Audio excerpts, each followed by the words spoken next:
What if a daily weather forecast wasn't just about grabbing an umbrella, but was actually a window into a country's entire future? Today, we're taking a deep dive into Azerbaijan's weather, specifically for July 29th to August 5th, 2025. Yeah, and our mission here is to go beyond just, the immediate stuff, heat waves, storms, what the Caspian Sea is doing. We want to connect that to the deeper, long-term climate change story that's really unfolding in this fascinating region. Hopefully, we can reveal some surprising insights and, well, crucial implications for you. Okay, so let's unpack this immediate forecast first. We're seeing some significant heat mentioned. Temperatures in the lower plains and in the capital, Baku, are predicted to hit around 35 degrees C, especially maybe August 3rd, August 4th. Now, that might sound like, well, typical summer in Azerbaijan, right?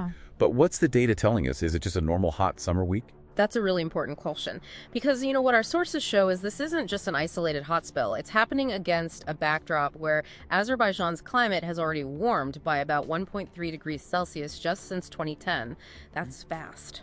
So while this week's heat might feel familiar, it's actually part of this intensifying long-term warming trend. And that definitely puts more pressure on things like public health, energy systems. Right, amplified pressure. Okay, so heat's a big factor. What else does the immediate forecast show? Any storm risks we should be thinking about? Well, the reports do indicate heightened caution is probably necessary. Even if the general forecast says mostly dry, you've got specific days. Let's see, July 29th, July 31st, August 1st. They show really significant hourly chances of rain, like up to 91% on the 29th. That strongly suggests, sudden, very localized thunderstorms, intense, brief downpours, strong wind gusts too, maybe up to 13 knots on the 30th. 13 knots, okay. Yeah, and there's even a low but still present risk of hail mentioned. So for anyone planning outdoor things or, say, marine operations on the Caspian, you really need to treat those high probability times as real localized storm risks. The Caspian itself, it's warm 26 to 28 degrees Celsius on Baku beaches, but it could get quite choppy suddenly during those gusts. That's a risk for smaller boats. Okay, so definitely need to keep an eye on the hour-by-hour situation then. So that's the immediate picture. But as we look longer term, these sources really dive into how these daily patterns are symptoms of, well, deeper, critical climate challenges for Azerbaijan. What are the key long-term shifts that stand out? Yeah, the reports highlight some pretty alarming long-term trends.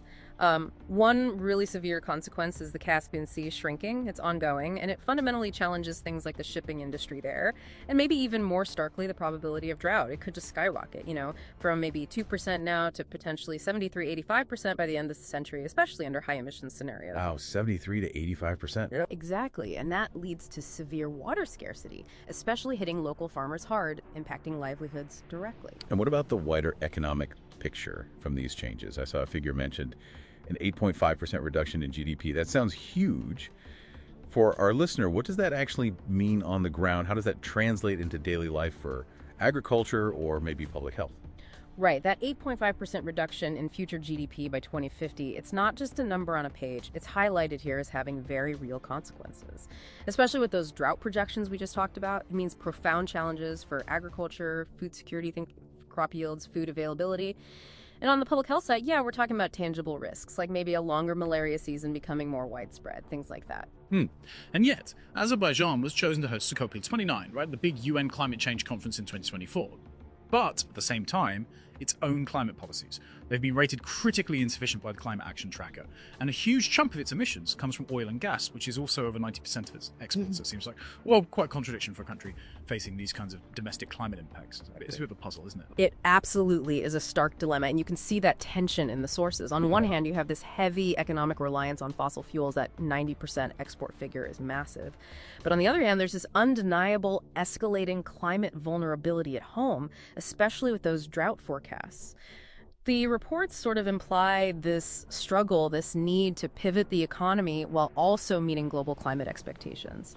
It suggests that, immediate things like heat safety and storm readiness are vital, but the long game really demands a huge strategic shift. We're talking substantial investment in water security, pushing climate-smart agriculture, making cities more resilient, and, crucially, diversifying the economy away from fossil fuels while strengthening their climate policies. So it really brings it home, doesn't it? Whether you're just, planning your week based on the forecast or trying to grasp these big global trends, this deep dive really shows how that short-term weather is more and more a symptom of these larger accelerating climate shifts.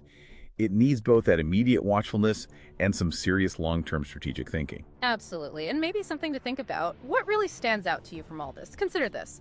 When a country that's so central to these global climate talks, like hosting COP29, faces such stark, documented climate challenges right there at home, what does that actually tell us about the real urgency and maybe the true cost of inaction on a worldwide scale? Something to mull over.